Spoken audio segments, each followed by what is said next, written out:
Walt, how's it going, man? I appreciate the time today. And here we are, fight week. Everything that you've been through in the past couple of months, the pandemic that's going on. Now that you're here, ahead of the biggest fight of your life, can you put into words what the emotions are coming into this one? Excitement, man. I think it's been a long time coming. This is a fight I've been looking forward to for, I mean, honestly, since I was an amateur. I've watched Overeem before I ever started fighting. So to get in there and be in the same conversation with him is something that I've always worked for and worked towards. So Saturday night, I'm going in there to put on a show for the world, man. We're only sport, so it's gonna be fun. I can't wait. And I know adversity is nothing new for you. You've had to kind of deal with a lot of issues throughout your whole career. But looking back on this camp, do you feel like the adversity that you encountered, you were able to overcome, and are you feeling pretty confident about the product you're going to put out on Saturday? Oh, for sure. My confidence is at an all-time high.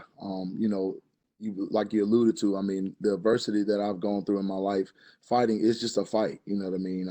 I faced something that, no father should ever have to face. So I feel like, fighting is just something that I'm doing and I'm good at, and that I put my heart into. So I'm gonna go in there and perform and do what I do best, man, and let the chips fall where they may. Right now in the heavyweight division, it's kind of an interesting time. It seems like there's a lot of contenders at the top. There's a little bit of a logjam. With the win over Overeem, where do you think that puts you in the division? Do you feel like you're going to be in that conversation for, either one or one fight away from a title, or kind of in that conversation? I see it being one fight away. But I always prided myself on being a company man. So if the UFC wants me to step up and take an interim title, I would definitely do it. I feel like mentally in this space where I'm at in my career, I'm so ready for whatever. And I'm prepared to fight whoever the division has to offer or whoever the UFC has to offer. I feel like I'm a bad matchup for all of those guys, and I match up well with all those guys. So, I think it's my time to shine, and Saturday night I plan on proving that. My last question for you, Alistair Overeem's a guy that's been around for a long time. We've seen him come out in fights and give a lot of different looks. What are you expecting to see out of him come Saturday, and what should fans expect to see out of you? I think from him, I'm gonna see a guy who's gonna try to grind me, push me against the cage, grapple, drag the fight to the deep rounds, and try to hang on. With me, you're gonna see the same me, explosive, athletic, but with a renewed vigor. My focus has been laser sharp, since the tragedy. I'm fighting for a different purpose. And my daughter is with me everywhere I go. So when you got something like that pushing you, man, right now at this point in my career, I feel like I can run through a brick wall. So he's gonna be facing a dangerous man on Saturday night for sure. Appreciate the time, man. Thank you. Thank you. Next, we'll go to James Lynch from The Score. James, go ahead. Hey, Walt, Nolan touched there on sort of everything you got going into this fight. How much are you feeding off the support you've had over the last few months, not just from the MMA community, but from everyone in general? Oh man, it's everything, bro. It gets me out of bed in the morning, to be honest. So many people have done so many things for myself and my family. It's just it's overwhelming at times. I'm so grateful. I'm so thankful for everybody, from everybody at the UFC to my neighbors, my community. My community has been amazing. And that's something that is, like I said, it makes for a dangerous fighter when you realize that so many people love you and are concerned about you and your family. It gives you more to fight for. It gives you more energy and training. It gives you more focus, and so that's where I'm at with it, man. I'm just excited. Can't wait. And we spoke to Eric Anders earlier. This is the first time you guys have fought on a card together, I think, since both of you, since he was an amateur. What does it mean to be a part of this big card, be the main event, and also have Eric there right with you? Man, it's special, man. I remember the first day of camp, I told him, I said, bro, it's about to be an awesome camp, because we're always kind of either I'm fighting before him or he's fighting after me. And so we kind of like hit and miss each other during camp, but we spent every day together. And, we've always been close. So it's really special to be able to fight on a card with him and be the headliner. It's something that I've always dreamed of being, in the UFC, being a headliner, being a main event. And to have my little brother on the card with me is extra motivation, because that dude works so hard, so he pushes me, and it's just, I got to prove something to him too. So I want to make him proud as well. And both of you spent some time at Extreme Couture earlier this year. How much of a benefit was that heading into a big fight like this? Oh man, it's dope. Coach Eric Nixie is just he's my boy. So when we go out there, it's all love. It's, you know, it's just like being at home. It's just with a bunch more guys who got the same, you know, mindset and the same motivation as you. So when we are in Vegas, we're working 110%, you know, just like we're at home, man. It's just, it's awesome. It's really good. It's highly unlikely this fight goes the distance. I think there's going to be a finish here. If you do get that knockout victory, and Nolan sort of touched on it there, do you feel like that puts you in the title picture right now, or at least close to it, just because that would be 5-fight unbeaten streak for you right now? Yeah, I definitely feel like, you know, a win over Overeem is going to thrust me in the conversation for sure. I think people have been clamoring for it. There's certain people that my name gets tossed around on social media and different outlets with. So I think I'm at that time now. It's time to make those fights happen. So a win over Overeem definitely puts me in the conversation. 2 quick ones for me. How much are you missing hockey right now? Bro, you have Janet, you know, bro, I'm sick right now, man.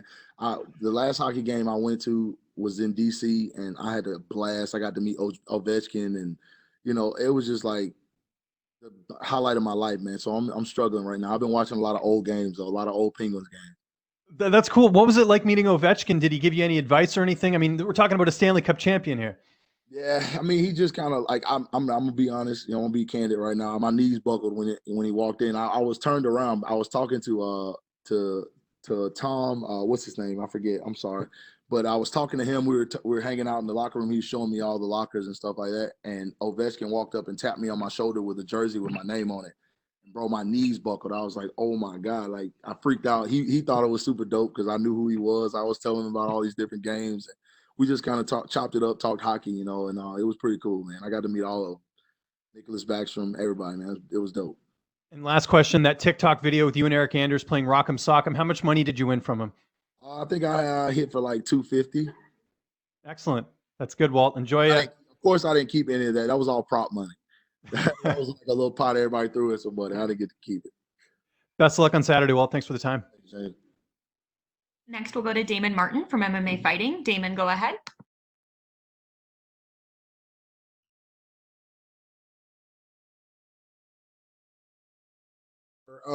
And Dana White talked about it yesterday about going into a fight like this. The entire world is kind of behind you going into this fight for obvious reasons. But how do you balance that emotion? Because at the end of the day, this is a fight. I mean, you know, you got to go out and fight one of the greatest heavyweights of all time. Like, how do you balance that in your head?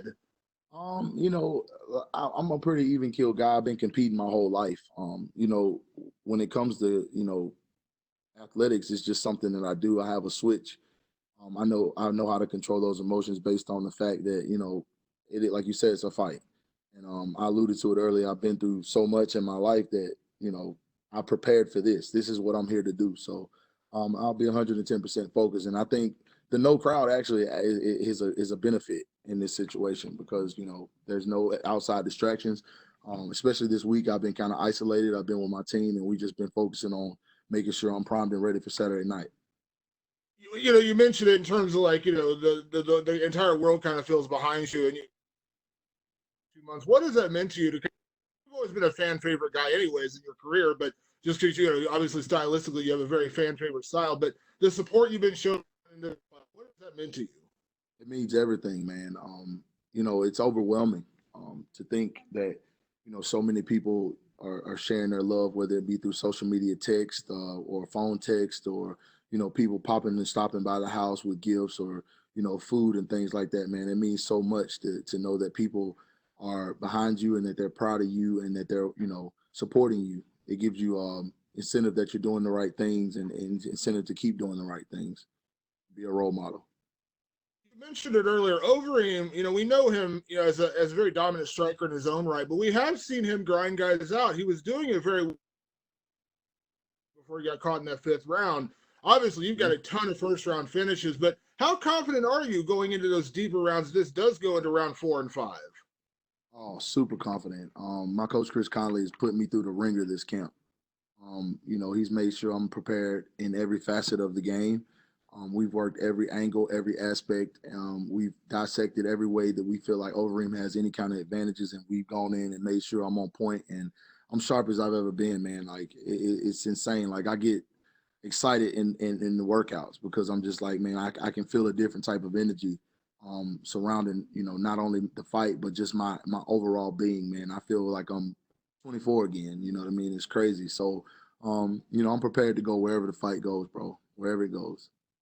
And you mentioned to me a couple weeks ago that one of your dream fights in the future would be to throw hands with a guy like Francis Ngannou, a guy I know you have a lot of respect for. You train with him. Obviously, seeing what Francis did this past weekend, he's kind of stuck in a situation now where he doesn't have an opponent. We don't know when the title fight's coming. I think I saw you on Instagram saying you would love to see fight, but in a good scenario, like you win this weekend, is that a fight you would like to pursue? For sure. I mean, it's inevitable. I mean, Francis is at the top of the division. He's right there. So, I mean, we're gonna have to lock horns at some point. And like I said, I feel like I match up with everybody in this division very well. So if that's what the UFC wants and needs, then that's what's gonna happen, and I'll be 110% prepared for it. Thanks, Walt. Thank you. Next, we'll go to Jay Anderson with Cage Side Press. Jay, go ahead. Thanks, Walt, and welcome back. Condolences, obviously. Congratulations on the return. Was there a moment sort of in your head at some point that said, you know what, I've got to get back. I've got to get back to fighting? Yeah.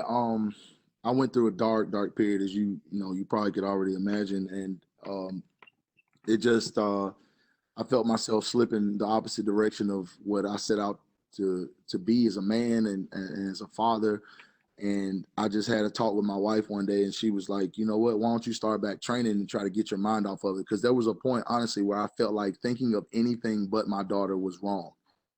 I battled that so hard. I was like, if I go back to fighting, am I not thinking of her? Am I not doing the right thing by her?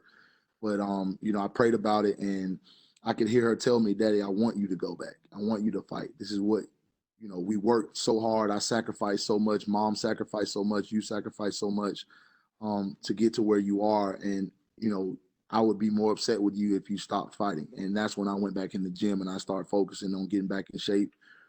And I just kind of put a goal out there of when I wanted to fight, just to kind of give myself some incentive, you know what I mean? Some motivation outside of, what I already had. And I kind of told the UFC March or April. And then we went from there, man. And I just started focusing like I was about to fight in March. And I started training my butt off every day.